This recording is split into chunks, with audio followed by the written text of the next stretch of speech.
जय हिंद दोस्तों, मैं नवीन शर्मा आप सभी का स्वागत करता हूं। आशा करता हूं आप सब एकदम अच्छे होंगे, एकदम बेहतरीन होंगे। और प्यारे बच्चे, आप सब लोग जानते हैं आज 9 मार्च से आपके CHSL के एग्जाम शुरू में पहली शिफ्ट का एग्जाम हो चुका है। तो सभी बच्चों के लिए कि आगे आने वाली शिफ्ट्स में जिन किसी का भी एग्जाम है तो एग्जाम कैसा आया, क्या लेवल रहा, तो उसके बारे में सब्जेक्ट बाय सब्जेक्ट हम लोग बात करेंगे। मैं आपको GS के बारे में बताऊंगा, इंग्लिश और मैथ्स के बारे में दीपक भाटी सर आपको बताएंगे, और रीजनिंग के बारे में संदीप सर आप लोगों को बता रहे होंगे कि कहाँ से क्वेश्चंस पूछे जा रहे हैं, कैसा एग्जाम का पैटर्न रहा है और सेफ स्कोर क्या हो सकता है, कितना करके आओ आप लोग आए हैं। तो 100 क्वेश्चंस हैं प्यारे बच्चे, ये तो सब आप लोग जानते ही हैं। तो 100 क्वेश्चंस में से जो 25 क्वेश्चंस GS के थे उनकी बात कर लेते हैं एक बार।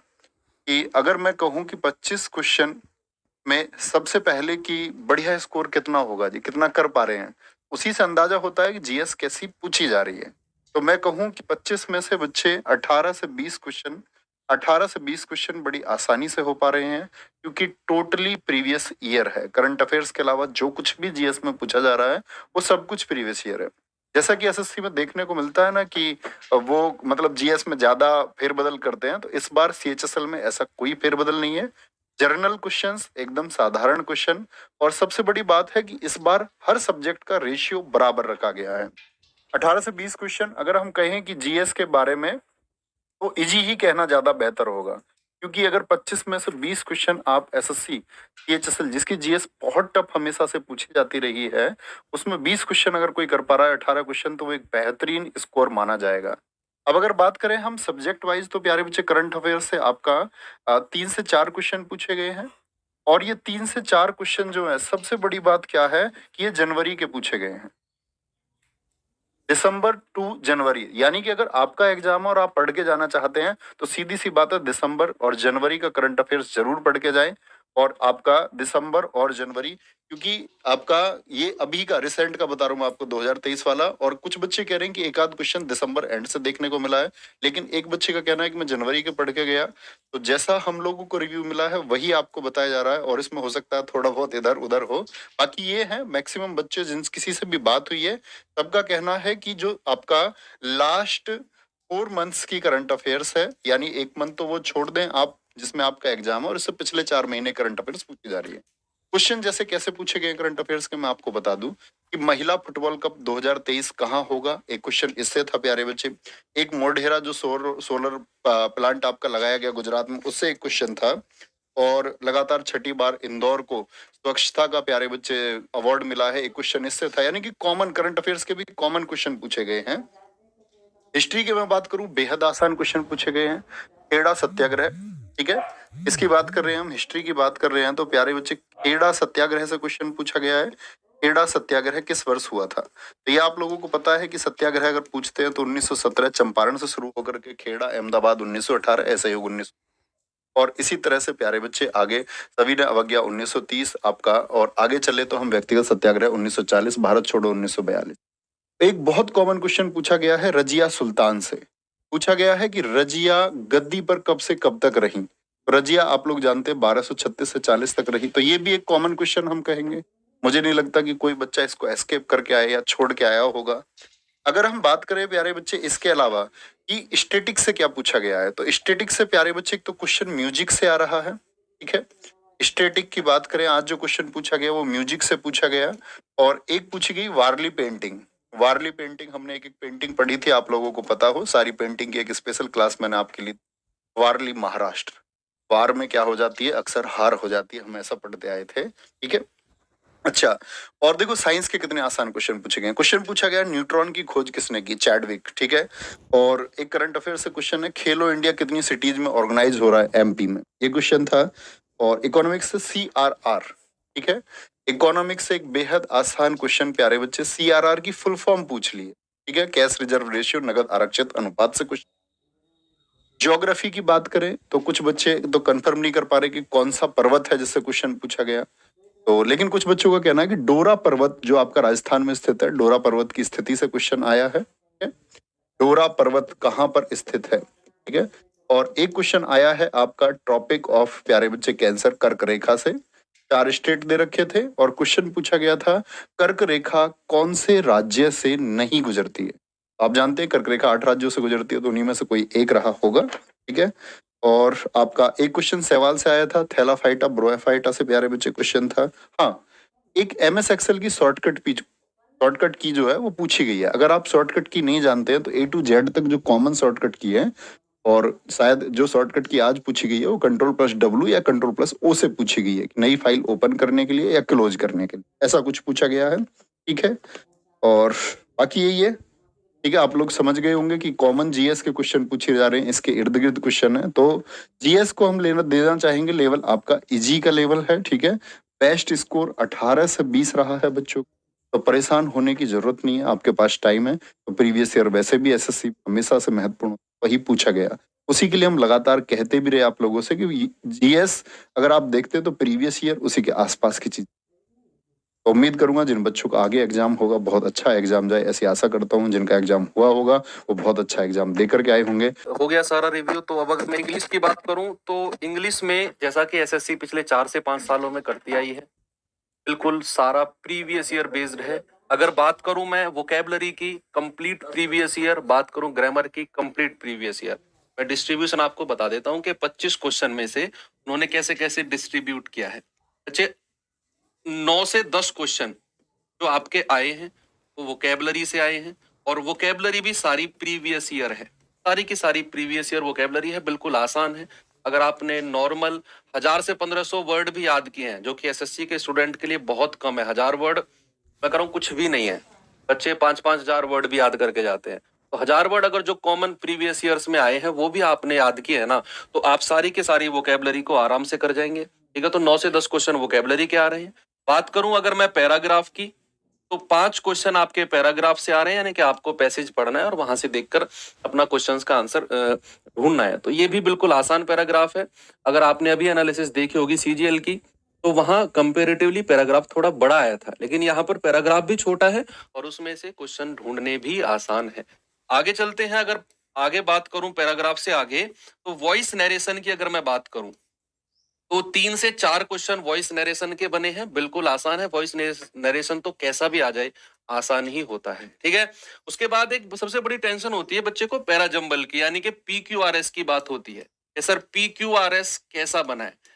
पीक्यूआरएस सिंगल लाइन का पीक्यूआरएस बना है, डबल डबल, यानी कि 4 स्टेटमेंट आपको देंगे, आपको अरेंज करना है उनको एक ऑर्डर में कि किस ऑर्डर में ये सेंटेंस हमारा सही रहेंगे। तो लेवल की बात करें तो इजी टू मॉडरेट पीक्यूआरएस का लेवल रहा है, अगर आपको ग्रामर की नॉलेज है, क्योंकि आपको, अगर आप एक सीरियस स्टूडेंट है तो ग्रामर की नॉलेज आपको होगी। तो पीक्यूआरएस आपके लिए इजी है, जो कि 2 क्वेश्चन पीक्यूआरएस से बने हैं, और जो आपके रेस्ट ऑफ क्वेश्चन है वो सारे ग्रामर से बने हैं, कि रूल्स से सारे क्वेश्चन आपके बचे हुए बने हैं।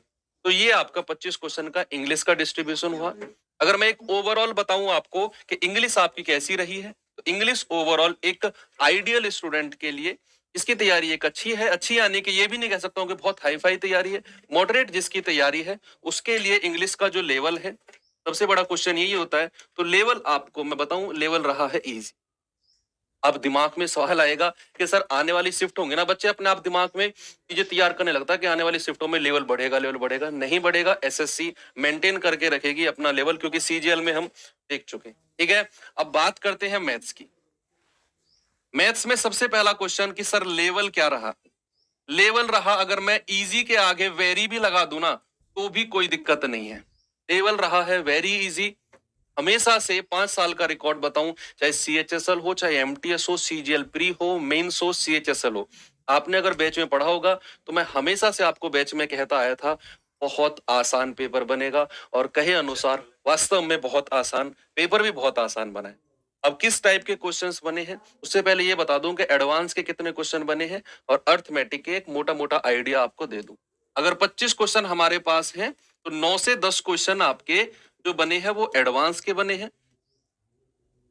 9 से 10 क्वेश्चन आपके बने हैं एडवांस के, और आपके जो रेस्ट क्वेश्चन है यानी कि 14 से 15, 15 से 16 क्वेश्चन जो बने हैं आपके, वो अर्थमेटिक के बने हैं। ठीक है, अब इनमें भी कहां कहां से जो भी क्वेश्चन हमारी सोर्सेज से हमें मिला है, बच्चों से बात हुई है, तो काफी बच्चों को डाटा टैली करने के बाद हमने जो क्वेश्चन ढूंढे हैं मैं आपको बता देता हूं कहां कहां से कैसे कैसे क्वेश्चन बने हैं। भाई 2 क्वेश्चन तो सिंप्लीफिकेशन के थे, 2 क्वेश्चन सिंप्लीफिकेशन के थे। ठीक है, बड़े आसान से क्वेश्चन थे, बॉड मास बेस्ड क्वेश्चन था एक तो, और एक और क्वेश्चन था। ठीक है, आपको आगे बताऊं, एक क्वेश्चन आपका परसेंटेज का था, जहां पर आपको कुछ दिया हुआ था कि 20% ऑफ पी बराबर 40% ऑफ क्यू, कुछ ऐसा करके, और पी क्यू का रेशियो आपसे वो पूछ रहा था, तो ये परसेंट का क्वेश्चन था। दो क्वेश्चन आपके ट्रिगो से आए थे, ट्रिग्नोमेट्री से, जो कि एडवांस के अंदर आती है। एक क्वेश्चन आपको दिया हुआ था, यानी कि कॉट थीटा की वैल्यू आपको दी हुई थी। इस रेशियो, मान लो कुछ भी रेशियो दिया हो आपको, ए बाई बी कुछ भी मान लो, और आपसे पूछ रहा था शायद या तो कॉस थीटा या फिर कॉस स्क्वायर थीटा, इस टाइप का क्वेश्चन। भाई कॉट थीटा है, आप यहाँ पर ट्राइंगल में परपेंडिकुलर बेस हाइपोटेनस लगाकर सेट कर लेंगे तीनों को, और वहां से आप कॉस थीटा या फिर कॉस स्क्वायर थीटा की वैल्यू निकाल लेंगे। इस टाइप का एक क्वेश्चन ट्रिग्नोमेट्री का था। और एक क्वेश्चन और था ट्रिग्नोमेट्री का, इस फॉर्मूले पे था, जहां आप जानते हैं कि sec square theta minus cosec और sec square theta minus cot square theta बराबर 1 होता है। क्वेश्चन वहां से था, sec square theta minus tan square theta, sorry, sec square theta minus tan square theta बराबर 1 होता है। आपको sec theta plus tan theta की वैल्यू दी हुई थी, और शायद वहां पर आपको कॉस थीटा या सेक थीटा की वैल्यू आपसे पूछ रहा था। ठीक है, तो दो क्वेश्चन ट्रिग्नोमेट्री के कुछ इस टाइप के थे। आगे चलें अगर हम, तो एक क्वेश्चन आपका सीआई का था। बच्चे सीआई जिसने पढ़ा है ना, मैंने आपको पढ़ाया था सीआई, टेबल से ही क्वेश्चन बना। मैंने आपसे कहा था कि जो आपकी एसएससी होती है, हर बार उसके फेवरेट परसेंटेज हैं, 4-5 फेवरेट परसेंटेज हैं, 5%, 10%, 15% और 20%। यहीं से सीआई क्वेश्चन सेट करती है। 10% ये तो प्यार है एसएससी को, यहीं से क्वेश्चन सेट किया है। उसने आपको प्रिंसिपल दिया हुआ था, मूलधन दिया हुआ था, रेट 10% दिया हुआ था, और 2 साल का सीआई आपसे पूछा था 21%। आराम से आप निकाल सकते थे, है ना। तो ये 21% सीआई, इस टाइप से आप क्वेश्चन, हो सकता है नेक्स्ट शिफ्ट में आपको कोई और परसेंटेज दे दे। कोई भी आपको अगर ये बहकाए कि लेवल बढ़ेगा, तो बिल्कुल भी नहीं बढ़ेगा। लेवल यहां से 19-20 हो सकता है, लेकिन लेवल नहीं बढ़ेगा। आपको लगेगा सर इजी आ गया, हमारे में हार्ड आएगा। कोई एग्जामिनर की दुश्मनी नहीं है, कोई एग्जामिनर का हिस्सा आपने नहीं खाया हुआ है कि वहां का बदला एग्जामिनर आपसे आपका सेट बिगाड़ कर ले, नहीं। उसके लिए आप सब इक्वल हैं, तो वो लेवल भी कहीं ना कहीं सेम ही रखेंगे। ठीक है, एक क्वेश्चन प्रॉफिट लॉस से था। कैसा था क्वेश्चन? करा कोई व्यक्ति किसी चीज को 25% के प्रॉफिट पर बेचता है, या 25% के प्रॉफिट पर बेचता है, हाँ, और अगर वो उसे 40 रुपए कम में बेचे, तो उसे 25, ये तो 25% प्रॉफिट, तो उसे 25% की लॉस हो जाएगी। ये सवाल था, आपसे कॉस्ट प्राइस पूछा था, क्रिय मूल्य, है ना। 25% का प्रॉफिट, दोनों का डिफरेंस 50% 40, 100% 80 रुपए उसका कॉस्ट प्राइस, है ना। तो इस टाइप का क्वेश्चन बहुत इजी है, ये प्रॉफिट लॉस से पूछा गया है। आगे अगर मैं आपको बताऊं प्रॉफिट लॉस से आगे, डीआई से 3 क्वेश्चन पूछे गए हैं भाई, बहुत सिंपल। 3 क्वेश्चन आपके डीआई से पूछे गए हैं, वेरी इजी, जिसमें बार ग्राफ है एक क्वेश्चन, या 2 क्वेश्चन आपके पाई चार्ट वगैरह से, है ना। तो बहुत सिंपल क्वेश्चन, 3 क्वेश्चन डीआई से पूछे गए हैं। एक क्वेश्चन आपका अलजेब्रा का था, जिसमें शायद आपको a प्लस बी प्लस सी 0 दिया हुआ था, शायद ये वाला क्वेश्चन मुझे कंफर्म नहीं, लेकिन 99% ये क्वेश्चन ठीक है। और आपसे पूछा गया था a cube plus B cube plus C cube minus 3abc क्या होगा, कुछ इस टाइप का क्वेश्चन। ठीक है, तो मैंने आंसर भी लिख ही दिया, है ना। तो आपसे पूछा गया था कि इसकी वैल्यू क्या होगी। ओके, तो ये भी बड़ा सिंपल सा क्वेश्चन था, कॉमन सेंस का क्वेश्चन है ये भी। ठीक है, हाँ, एक क्वेश्चन आपको पूछा हुआ था, ट्राइंगल की भुजा आपको दी हुई थी। ट्राइंगल की भुजा दी हुई थी 13, 14 और 15। एरिया आपसे पूछा था। हीरोज फॉर्मूला, पहले आप इसका सेमी पेरीमीटर एस निकालेंगे, under root S, S minus A, S minus B, S minus C. लेकिन अगर आपने क्लास में पढ़ा होगा, तो ये चीज आपको बताई गई होगी कि जिस त्रिभुज की भुजा 13, 14, 15 हो, 84 सीधा सीधा उसका एरिया होता है। कहीं भी आप पढ़े होंगे, किसी भी टीचर से पढ़े होंगे, ये 13, 14, 15 तो हर टीचर आपको बता के चलता है कि 84 तो इसका डायरेक्ट एरिया आपने याद रखना है। ठीक है, और थोड़ा सा आगे चलूं मैं, मोटा मोटा मैथ्स का तो सारा सा ही रिव्यू दे रहा हूं।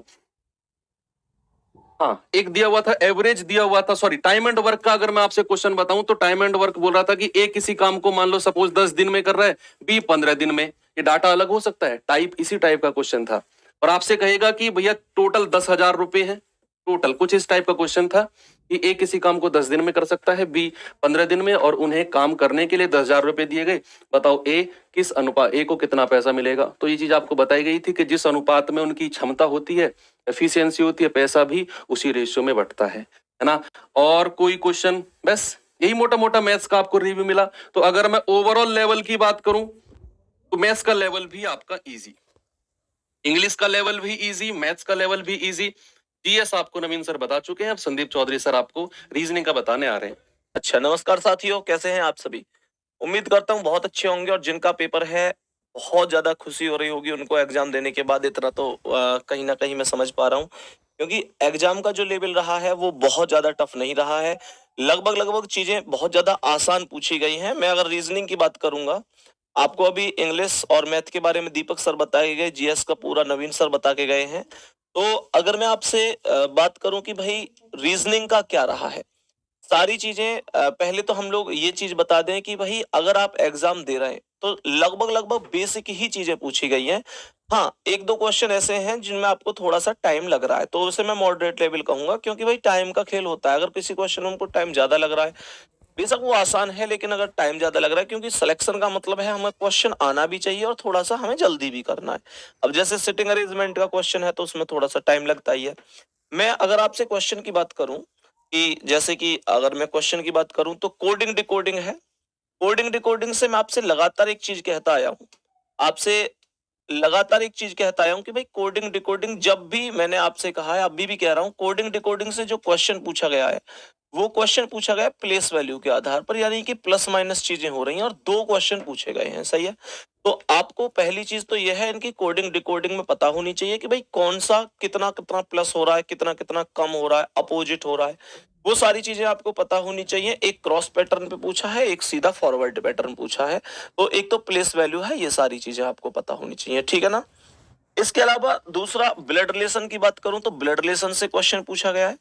ब्लड रिलेशन से कुछ बच्चे हालांकि कह रहे हैं सीधा सीधा क्वेश्चन पूछा गया है, लेकिन फिर भी मैं कहता हूं कि आने वाली शिफ्ट के लिए भी आप समीकरण, जो इक्वेशन वाले क्वेश्चन होते हैं, ए स्टार बी का अर्थ है ए बी का भाई है, इन पर भी फोकस कर लेना। क्योंकि मैं ये चीज है कि लगातार क्लास में भी बोलता आया हूँ, और एसएससी के जितने अभी तक एग्जाम हुए हैं, अगर उन सबको ओवरऑल बात करूं कि भाई क्वेश्चन ब्लड रिलेशन का बनता है तो कहां से ज्यादा, तो 70% चांस होते हैं कि यहां से क्वेश्चन बनता है। ठीक है ना। और होने को तो देखो ब्लड रिलेशन में टोटल 3 टाइप हैं, इशारे वाले क्वेश्चन भी हैं या नाम वाले क्वेश्चन भी हैं, तो कुछ भी आ सकता है, लेकिन जो मोस्ट इंपोर्टेंट है हमें वो भी पढ़ के जाना चाहिए, क्योंकि उसी से चांस ज्यादा होते हैं। ठीक है। एनालॉजी से एक क्वेश्चन आया है। एनालॉजी का मतलब आप समझते होंगे, 5 का संबंध 25 से है, और अगर 5 का संबंध 25 से है तो 7 का संबंध किससे है, 10 का किससे है।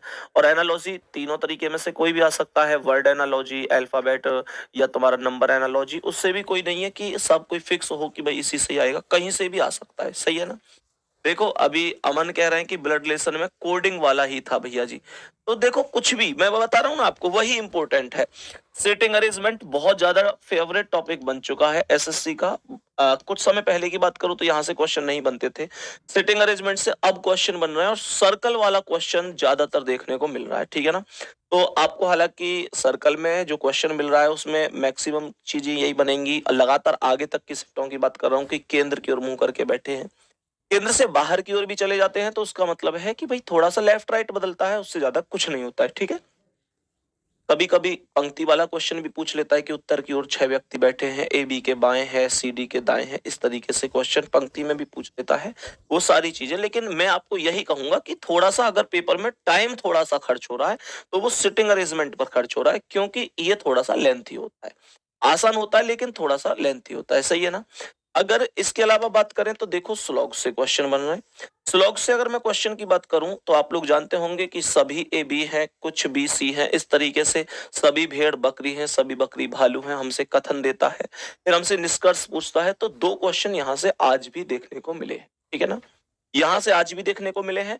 इसके अलावा अगर मैं बात करता हूं तो एक वैन आरेख हमसे पूछा गया है कि भाई किस किस के बीच में क्या रिलेशन बनेगा। जैसे पति पत्नी परिवार के बीच में पूछ लेता है, जैसे कि आपसे कह देता है कि भाई भालू पक्षी तोता के बीच में रिलेशन पूछ लेता है। तो इस तरीके से भी, और आने वाली शिफ्टों में मैं फिर से बता रहा हूं कि इस तरीके के क्वेश्चन पूछने की भी संभावना है कि त्रिभुज का अर्थ शिक्षक है, वर्ग का अर्थ। देखें आपने वो क्वेश्चन की नहीं, जिसमें इस तरीके से कंडीशन बना के दे देता है, त्रिभुज का अर्थ शिक्षक है, वर्ग का अर्थ सर्कल का अर्थ यह है। तो इस तरीके से क्वेश्चन बन जाते हैं, आपने देखे होंगे। या डायरेक्ट हमसे डायरेक्ट क्वेश्चन पूछ लेता है कि भाई 4 ऑप्शन दे देगा, कोई भी चीज दे देगा, जैसे ठोस द्रव गैस दे दिया। अब हमसे पूछेगा भाई इन चारों में ऑप्शन में कौन सा ऑप्शन ऐसा है जो बिल्कुल सही है। तो ये सारी चीजें हैं। इस तरीके से 2 ही इसमें टाइप होती हैं, यहां से कुछ भी क्वेश्चन देखने को मिल सकता है। ठीक है। तो अगर यहां के बाद बात करूं यहाँ के बाद बात करूं तो प्यारे साथी एक क्वेश्चन ऑर्डर रैंकिंग से पूछा गया है। ऑर्डर रैंकिंग की बात करूं तो आप लोग जानते होंगे कि ए बी से बड़ा है, बी सी से छोटा है, डी सबसे बड़ा है, सबसे छोटा कौन है, इस तरीके से क्वेश्चन पूछे जा रहे हैं। तो एक ये है कि ऑर्डर रैंकिंग से। क्लासिफिकेशन से एक क्वेश्चन पूछ लिया गया है कि भाई 4 ऑप्शन आपको दे देगा और आपसे कहेगा कि बताइए इन सब में सबसे अलग कौन है, कौन सबसे अलग है। बाकी प्यारे साथी अगर क्वेश्चन की बात करूं, नंबर सीरीज और अल्फाबेटिकल सीरीज दोनों की दोनों सीरीज आपके लिए बहुत ज्यादा इंपॉर्टेंट है। और अगर मैं ओवरऑल आज की शिफ्ट की बात करूं तो 3 से 4 सीरीज पूछी गई हैं इन दोनों से मिलाकर, दो नंबर सीरीज से, एक या दो अल्फाबेट सीरीज से। कुछ बच्चे एक बता रहे हैं, कुछ दो बता रहे हैं। ये दोनों की दोनों आपको बहुत ज्यादा, देखो मैं आपसे जो बार बार कह रहा हूं ना, आपको प्लेस वैल्यू याद होनी चाहिए। प्लेस वैल्यू का मतलब यही नहीं है कि केवल आपको कोडिंग डिकोडिंग में फायदा होगा। भाई अगर क्वेश्चन एनालॉजी में आता है और वो इंग्लिश से रिलेटेड आता है तब भी फायदा होगा। क्वेश्चन अगर अल्फाबेटिकल सीरीज का आ रहा है आपको तब भी फायदा होगा। ये सीधी सी बात है कि आपको यहां से फायदा होना है। और प्यारे साथी इसके अलावा एक क्वेश्चन पूछा गया है मैथमेटिकल ऑपरेशन से। मैथमेटिकल ऑपरेशन बोले तो आपने क्वेश्चन बहुत बढ़िया तरीके से समझ रखे होंगे कि ए का अर्थ प्लस है, प्लस का अर्थ माइनस है, माइनस का अर्थ गुणा है। कोई भी समीकरण दे देगा, वो हमको बस चिन्हों को बदलने के बाद सॉल्व करना होता है। सीधा सीधा क्वेश्चन यहां से पूछा गया है। डाइस से एक क्वेश्चन देखने को मिला है जो कि ओपन डाइस से क्वेश्चन देखने को मिला है। एक क्वेश्चन नॉन वर्बल की अगर बात कर लूं तो मिरर इमेज से एक क्वेश्चन देखने को मिला है, मिरर इमेज से मिला है। एक क्वेश्चन हमको मिला है इनकम्प्लीट फिगर से, यानी आकृति पूर्ण करनी है,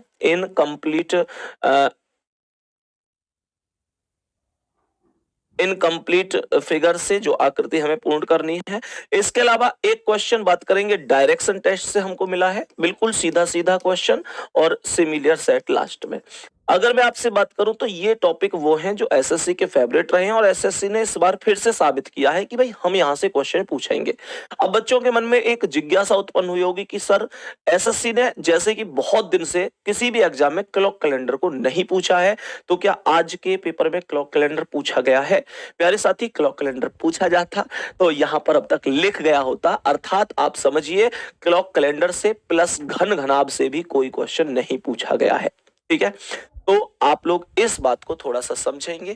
प्यारे साथी ये आज का रीजनिंग का है। एग्जाम की अगर ओवरऑल बात करूं कि भाई किस तरीके से एग्जाम आया है, आसान कहेंगे क्या, तो मैं कहूंगा भाई रीजनिंग इजी आई है, रीजनिंग इजी आई है, आसान रीजनिंग आई है। और अगर थोड़ा सा टाइम हमें लग रहा है तो वो हमें सिटिंग अरेंजमेंट में लग सकता है। तो और मैथमेटिकल ऑपरेशन में अगर क्वेश्चन ऐसा पूछ लिया जिसमें चारों ऑप्शन रखने पड़ रहे हैं तब थोड़ा सा टाइम लग सकता है। बाकी ओवरऑल बहुत आसान तरीके से चीजें पूछी जा रही है।